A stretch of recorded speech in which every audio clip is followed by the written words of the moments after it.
Let's go. Welcome. Hi. Hello, everyone. To the Pro Audio Suite. These guys are professional, they're motivated. With Text the VO stars. George Whittam, founder of Source Elements. Robert Marshall, international audio engineer. Darren Robbo Robertson, and global voice. Andrew Peters, thanks to TriBooth. Austrian Audio, making passion heard. Source Elements. George the Tech Whittam. And Robbo and AP's international demos. To find out more about us, check theproaudiosuite.com. Line up, ladies! Here we go. And welcome to another Pro Audio Suite, thanks to TriBooth. Don't forget the code TRIPAP 200 to get $200 off your purchase. And Austrian Audio, making passion heard. Now, we've been talking a lot about our PASport VO. George has been busy with a few crayons. Knocking up an instruction manual. So when you get your passport, there'll be a card inside that is a quick start guide, and it's going to have two sides, and hopefully it'll get you through a lot of the settings, what they are and what they do. And for some of you, that will be fine because you are good at interpreting these things. Yeah. But not everybody's going to interpret them quite as easily. So I thought, what do I usually do with my clients when I set up their gear? I make sort of like a recall snapshot. I used to intern at a studio, and I had to use a recall book. It was a 3-ring binder where I had to write down and mark the position of every freaking knob on the console. Right. Photos of each thing. Oh my gosh, no photos because this is before digital cameras. So you're like, this is sort of the equivalent of that, except there's way fewer knobs to worry about on a passport. So here's sort of an example of what that might look like right here. This should be the default mode. I was thinking, what is the most common use case for a lot of the folks using it, being voice actors, being a lot of those folks who I've bought one?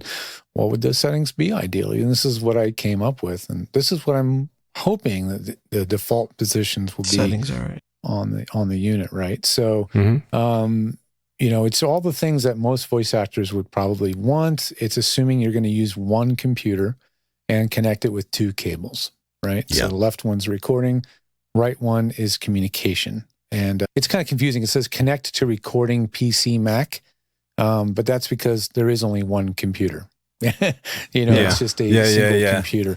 Yeah. But that's the intention of this particular setup. Do you guys see anything you would improve or change, or is that pretty much clear? No, the only thing I saw that we talked about before was the input power. Just explain that, which it's now explained. Input power, you can set to record USB or comms USB. Yeah, that power switch could be in either position, honestly, because if you're going to plug it into, let's say, a powered hub or 2 ports on a computer, both of them are supplying power. This will let you choose which of those you're using for power. Well, I caught myself out there without the labels on the bottom of ours. I forgot that was something you had to switch. So, that's right. Yeah, that's right. Our current prototypes. It's not very helpful. Rather minimal on the labels, right? And I'm sitting there going, why is it working on one side and not on the other? And getting really frustrated. And then I emailed you guys, and you reminded me, and I went, that'd be I know. I made an RTFM joke, and then I was like, oh, there is no effing manual. There's no manual. Exactly. Okay, so comp off. It looks like the knob is in the on position there. Yeah, no in the picture, it's in the wrong position. Yeah. But comp off, I'd kind of agree. Although it is quite a good compressor, actually. It sounds nice, doesn't it? I really like it. It's so subtle, but it really does kind of catch it at the top and really keep you from going over the rails. Do you know the other one? And this is completely off subject. Well, it's not off subject because we're looking at it. But the high pass filter, I had my doubts about. But I've got to be honest, hearing that in place too, I don't mind it either. It's all very subtle. It's like, absolutely. Yeah, we talked quite a bit about it. I was kind of thinking a little more aggressive on the We thought it was too soft. We all had that same thought. We're going, that's not going to do anything. But I got to be honest, turn it on and hear it. You got to go, Michael, you the man. Yeah, absolutely. Because there's a lot of things you can do with an EQ with terms of where the frequency starts to slope off and how quickly it slopes off. Yeah. Right. Okay, so my question then for Robert and Robbo is if I was using one of these for a session, would you be offended if I had the compressor on? No. And as I said in my video, when I did my unboxing, I think that's why, is because it's been set up with the understanding that sometimes you do need a compressor, but, there's going to be no heavy-handed result in using this one. That's right. Yeah. So the compressor will not actually do a thing if your gain is on the lower side. If you're not hitting the input too hard, the compressor never really kicks in. Yeah. And as far as I can tell, based on the behavior, because Robert and I played with it quite a bit, we were purposely trying to clip the recordings. We were doing a lot with it. And it seems to be, is it a knee compressor? So it's a soft knee. Yeah. It curves more and more as you get into it. So at the very top, it's almost probably, I dare say at the very, very top of it, it might be approaching limiting. I'm not sure what his, because I think it's a 2-to-1 compressor, but with a knee, there's no exact boom, it's this ratio. It's sort of a sliding, you need calculus to know the exact, ratio at that point in the curve. It is very subtle, but useful. And I think if you just keep your levels conservative, it's good. The other nice thing is that if you look right around the ring of the mic 1 knob, you actually have a compression indication. You can see when you're triggering it. It's an Easter egg. Let's put it that way. Yeah, so when we were playing with it, you could see the compression light indicating compression was happening, and it was kind of glowing brighter in the space between the mic gain and the mix knob below. You could see it. A good tip would be, I reckon, set your levels up with your compressor off. So find the levels you want to use and then turn it on. Don't set your levels up with it turned on. I'll tell you exactly why you want to do that. Because the meter is post-compressor. Yes. And that is a little bit hard to tell. And if you're like, I can't get enough gain, you keep on turning it up, then you might be kind of pushing it. So it's not a bad idea to set your level pre-compressor. But overall, just be conservative with your levels. We've been through that whole thing with 24-bit.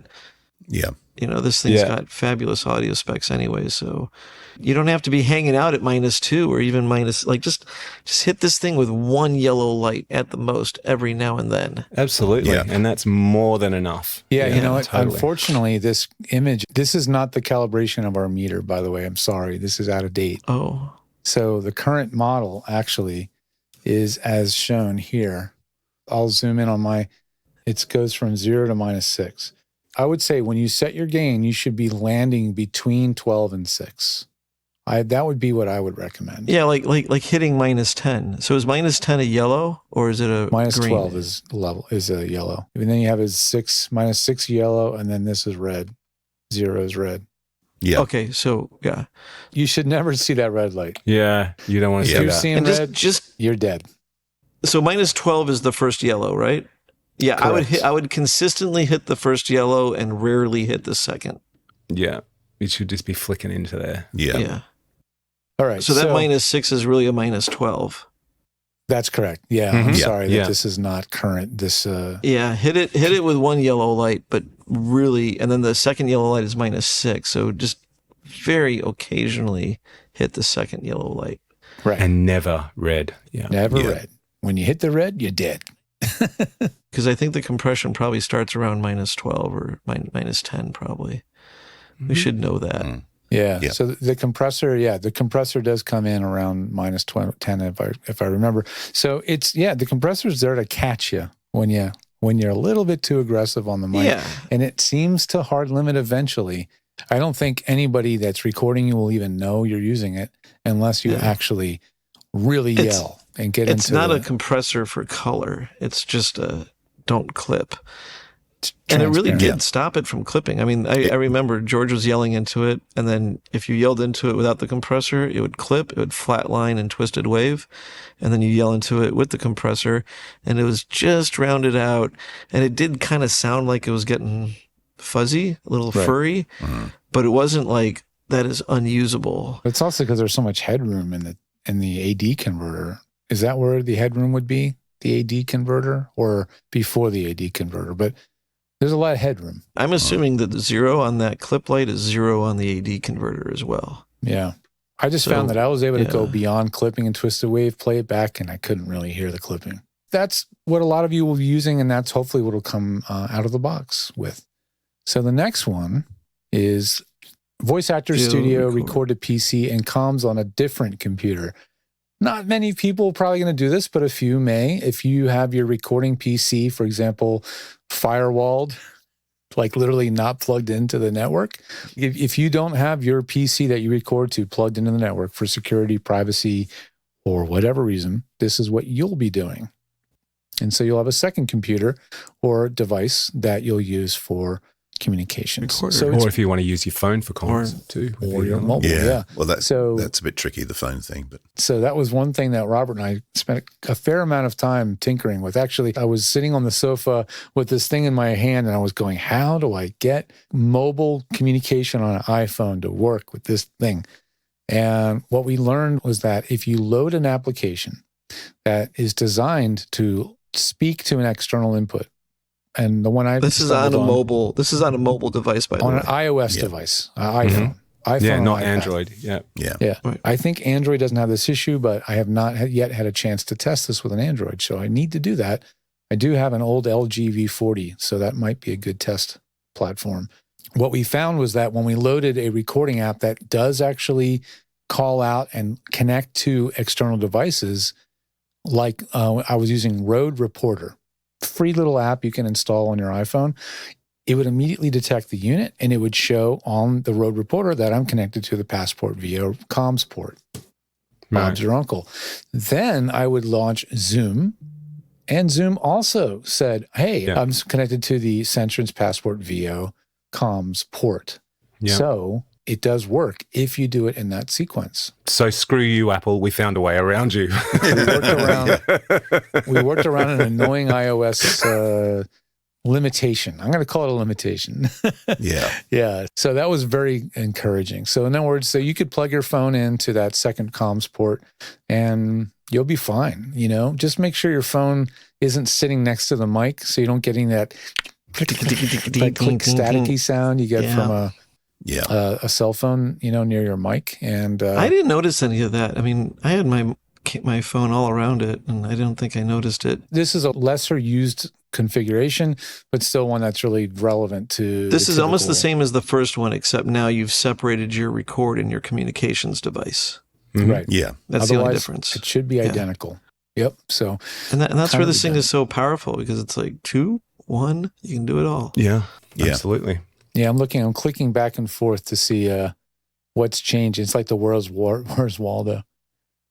Oh, it says here, blends mix between mics and DAW sent to guests and headphones.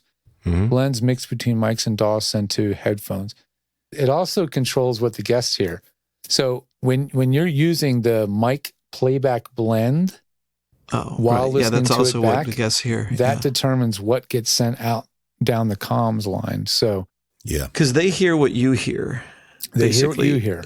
If the switch is on the far right side, the bottom right switch. Source mic playback to send DAW playback to remote guests on Zoom. That switch has to be in the right position, which that's the way I would say almost everybody is going to want to use their PASport in, which is I just want it to play back automatically. I don't want to have to think about it. Yeah, that was the thing that caught me. I was looking for something far more complicated when I was trying to do playback. When Robbo and I were playing with it. Yeah. If you have a DAW and for some reason you are listening to yourself through the DAW, then you could create a potential comb filtering where it's like if the DAW has a little bit extra time than the direct mic that you're feeding them. And if you don't mute your DAW, if your record is not muted and it passes through in real time, then you could be doubling up. You'd have to turn the playback knob all the way to playback, and that will eliminate that. Yeah, you'd have to turn it all the way one way to eliminate it. I don't know many voice actors who monitor through the DAW, like through a Pro Tools, but I'm sure some do, and because that's how they do their punch and roll, You wouldn't want to be confidence monitoring? I would rather be confident that everything that I want to go to tape's going. What you record through the mic as an actor? I don't know. That's what I'm asking. I mean, I do when I record podcasts, I confidence monitor. So you're not hearing the latency. Yeah. Like in Twisted Wave, there's an option to pass it through in real time or not, right? Yeah, it's playthrough monitoring. But you don't want that as an actor. It's distracting. Yeah, you're going to want to have playthrough monitoring turned off on whatever recording application you're using. Low latency monitor mode. Yeah. So you want to go to your options but menu that's got at a problem. Very bottom. Yeah, what's that? But so Pro Tools is pretty stupid. Yeah, I said that. When you flick on low latency monitoring mode, you can't have any plugins. Well, you can't have them run live, no. It will bypass all your plugins. It'll bypass your plugins. So well, because instance, plugins induce latency, so yeah, right. That's why. If you're a voiceover artist, would you want to be recording with plugins on anyway? I don't know. No. Well, you might have Nexus or something else going so that you're doing routing and some other stuff. Good point. Yeah, I suppose. You could feed that from another auxiliary. You could feed that from somewhere else. You don't have to have it coming through your mic channel. But As long as that's in your monitor path, it's going to bypass it, unfortunately, the way Pro Tools does it. Point is, don't monitor through your DAW if you're using the playback option. Yeah, when you have zero latency monitoring hardware like this, don't monitor through the DAW. yeah, just use it. Yeah, exactly. And then moving on, podcaster studio mode. So this is being a podcast producer / podcast host, really, and having two mics in the studio with you. Local, this is probably one of the more simple modes because you're not using the comms port at all. You can have it plugged in, but you're not going to use it. This is more like I'm just a regular audio interface.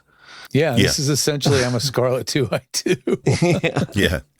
Yeah, just a stereo 2-channel record interface. Well, Simple. I keep saying Scarlett because it's such a popular device, but it's still way beyond a Scarlett because we've got high pass filtering, we have compressors, Limiter. Yeah. You know, so in this mode, now we're going to flick the record channel 2 source switch to the middle position because we want to record the right mic on the right track or the right channel, right? Mm-hmm. So, George, what you should use the comms for is for your broadcast out live to YouTube Live and Facebook Live. Okay, Yeah, that would be a that. new mode. We can make another one called live stream. Like record and broadcast. Yeah.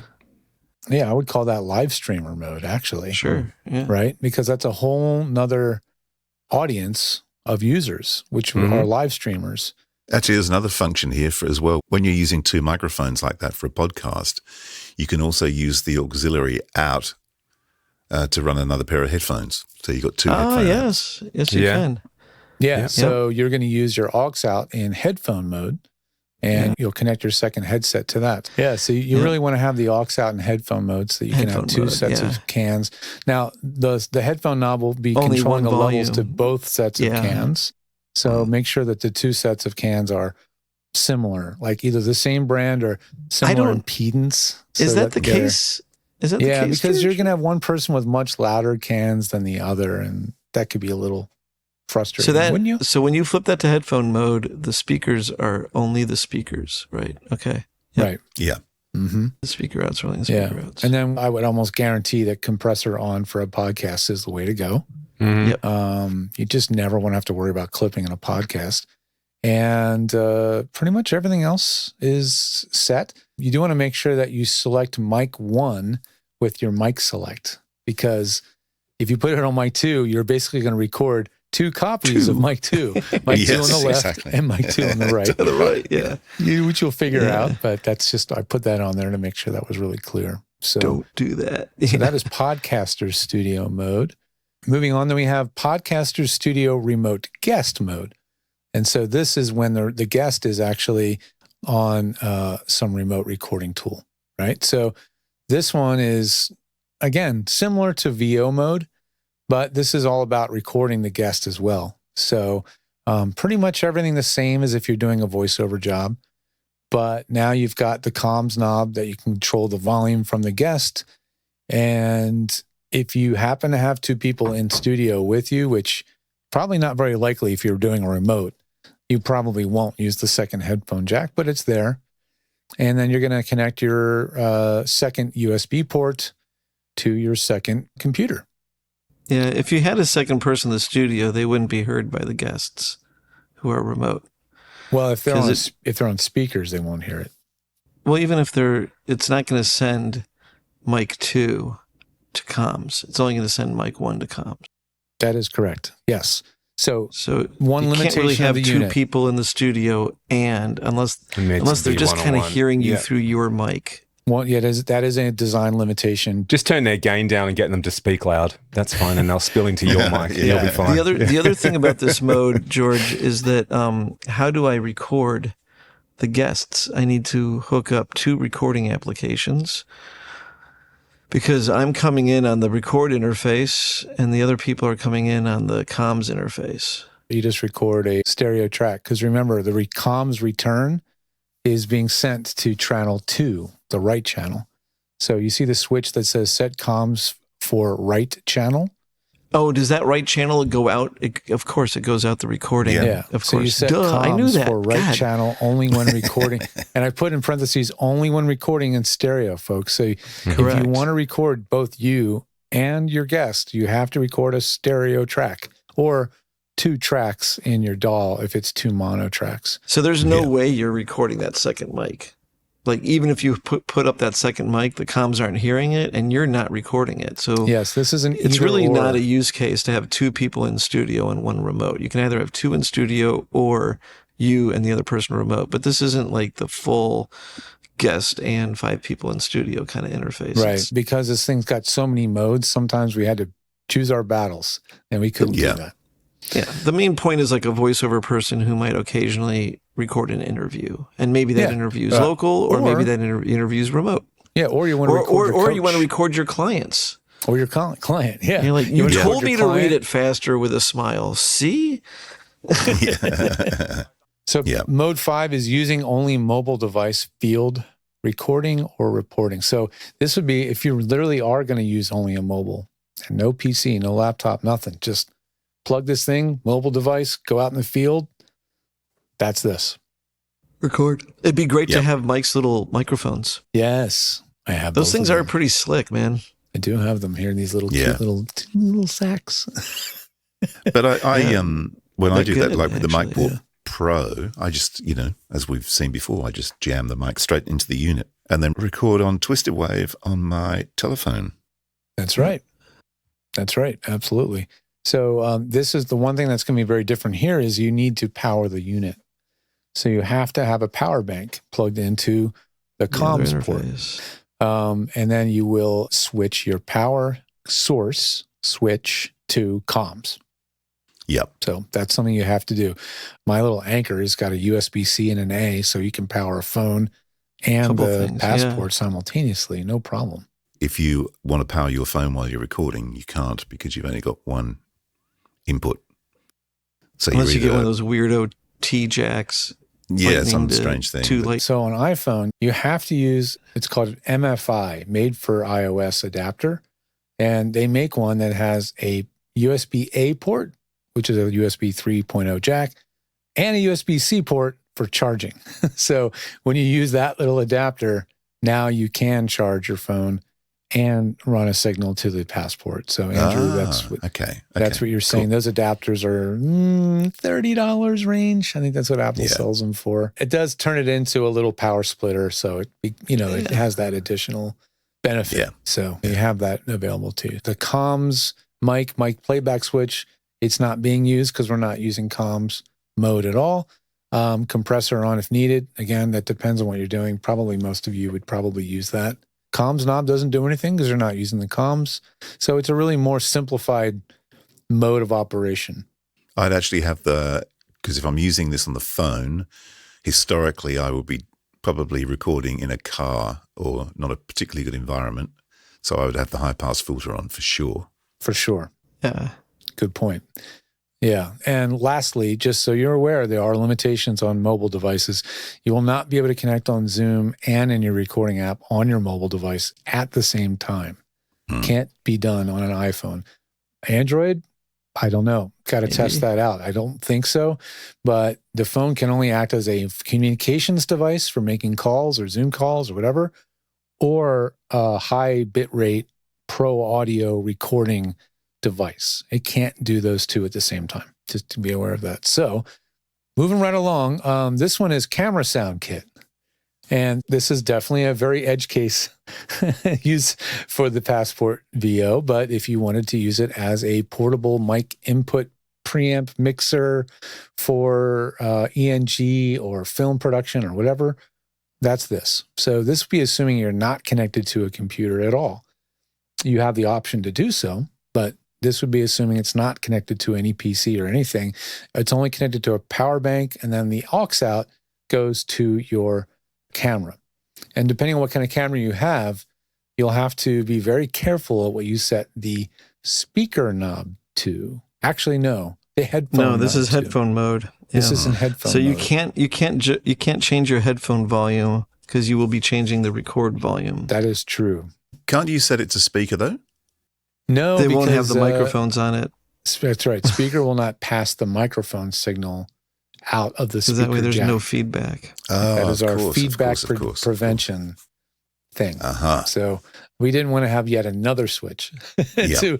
to have another mode. You can still monitor on headphones. You'll have your headphones plugged into the headphone jack, but the volume that you hear in the headphones is going to be predicated by the signal you need to send out to your camera. So keep that in mind. Your headphone volume is your camera gain. Yeah. Yeah, kind of. Yeah. So if you've got a good camera with a variable line input, you might find a perfect sweet spot where the headphone level's solid, and then you can trim your camera input until everything matches. If your camera is got a mic input level only, you're going to have to run that really low. I would suggest that if your camera passes audio in real time, that you're better off monitoring through the camera so you can hear what you are doing to that camera input gain. Because I agree with that who knows entirely. what you got there? You got a preamp on there, and I've seen it before where you're clipping something, but you're clipping it so early on that it's actually like not going into the red. It's just in the green You're zone. clipping the input of the camera, but not clipping the DAC on the camera, not clipping the digital record. You're clipping the analog stage. And that's a common it's in the issue. green. It's okay. It's like, you didn't listen to it. Yeah. So that is a very good point. And this was something I learned from doing production sound mixing way, way back, is I had a cable that had a monitor return on it.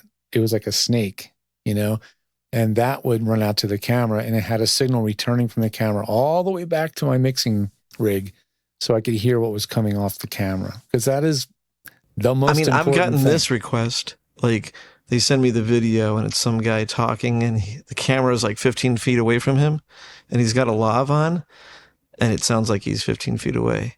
Because the camera person who's got XLRs on his camera didn't switch his camera to XLR input.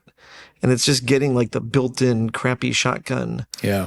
And let they're this like, be a lesson. Looks Always like record- meters. Yeah. Always record a backup. Always record a backup. So this or thing don't you just could- look at meters. Listen. Yeah, don't just record. Yeah, and record a backup. Like when I was doing production mixing, even if we ran audio straight to cam, I would always record a backup to a DAT at the time. That was how long ago it was.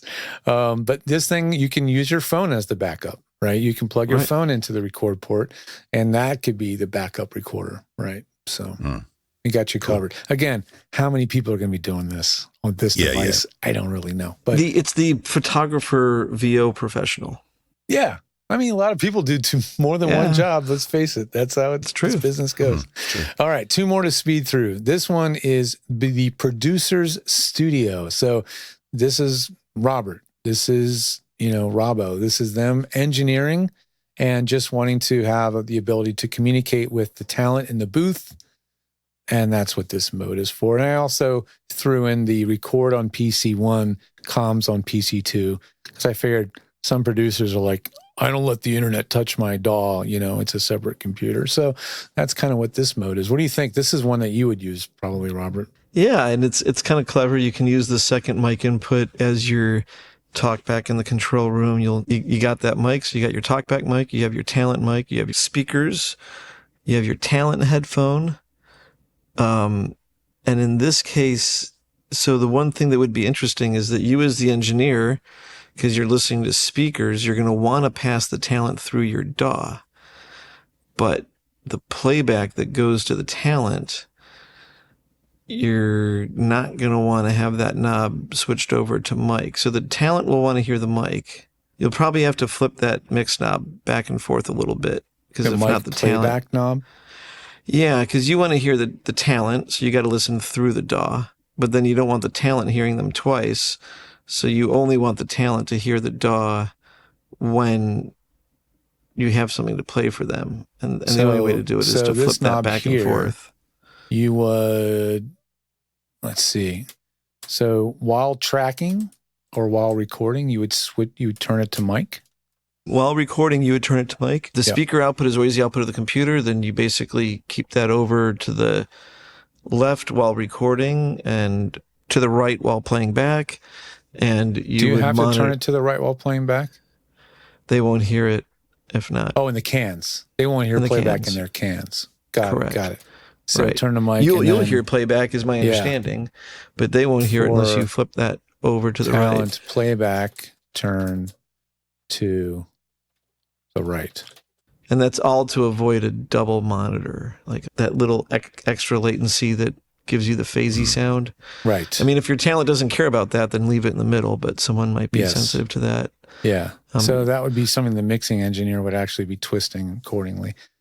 Again, an outlier situation, but I do know a lot of voice actors who also do engineering. They produce, they coach, they have a booth at home. They sit outside the booth while other people record. A lot of people do this. So this is another mode that you could be able to do this and handle it without having to have other gear. It's not its primary focus, so you do have to like flip that knob between playback and record. As a producer listening through the speakers, assuming you're using speakers, you'll always be hearing the DAW. So you will always monitor through the DAW while recording.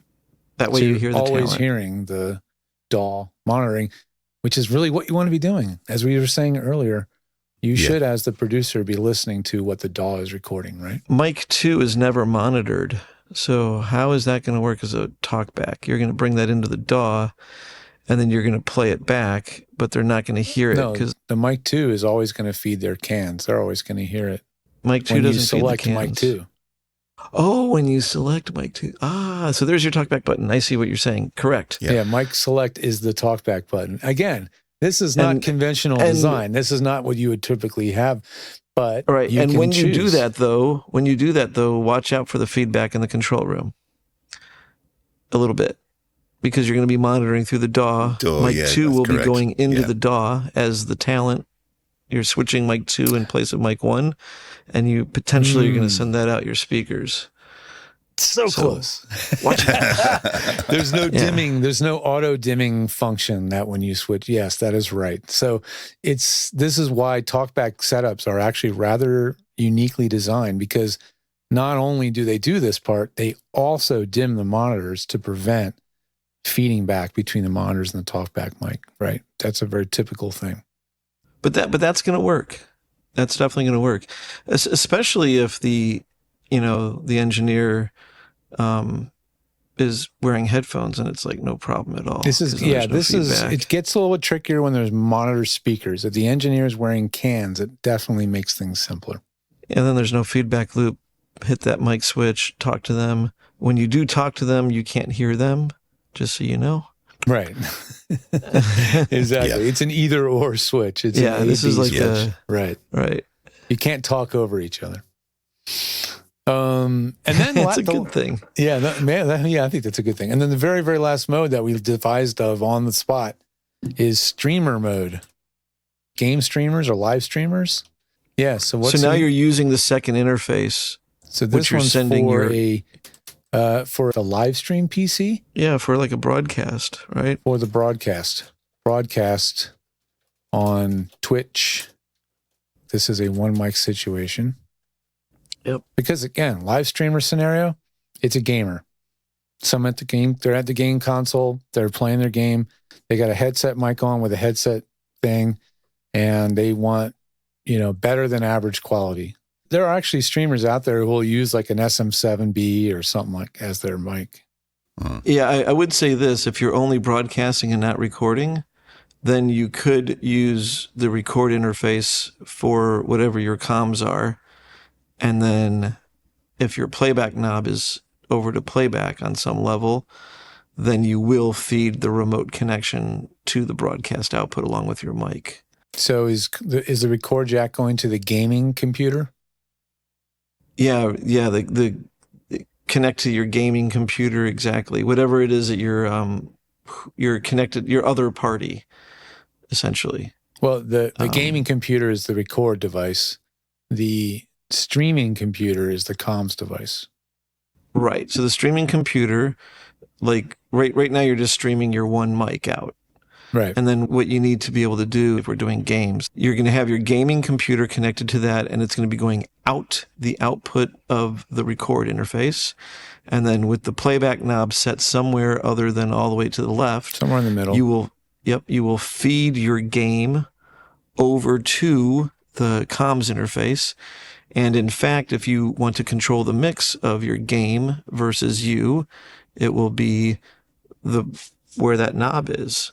Like all the way to the left is all you, all the way to the right is all the game, and in the middle is in the middle. This is going to be the knob that you can twist to control the blend between your live gamer mic and the gameplay sound. Correct. Which is pretty important because you really do want to blend how loud your talk back over the game is versus the gameplay sound, you know? You want to set that correctly. And if you're playing with multiple people and you're on a Mac, not Windows, which might not be the case for most gamers, but if you're on a Mac and you set your other communications, like whatever the hell it might be, Discord or something, and you set that also to go out the record interface, then they too will go out the broadcast to Facebook. Game streaming is Live. complicated because there's the game audio, which is never, well, I don't know of any games where you send audio into the game. It's pretty much just output. Yeah. But you're sending audio into your Discord or your chat app, right? And then that needs a return. You're not necessarily sending your game audio to the Discord because all those people are watching their own game. So you're just sending your mics between each other on whatever your chat app is. But then you're collecting all of that. You got your HDMI output from your computer with the game audio probably. And then you have your chat applications, which you're also trying to feed out some output. In our case, it's the record, which is patched over to the comms.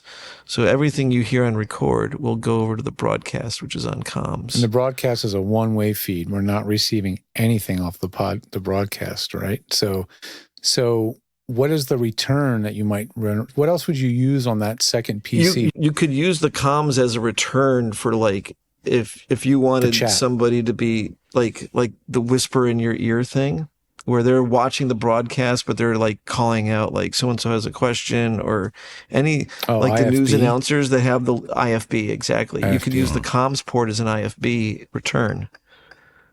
Interesting. Okay. So to reiterate, the gaming PC is plugged into the record port. Yep. The gaming PC is also for Discord chat, game chat, or no? Yes. Okay. Same device. Yep. So and therefore, the game and the chat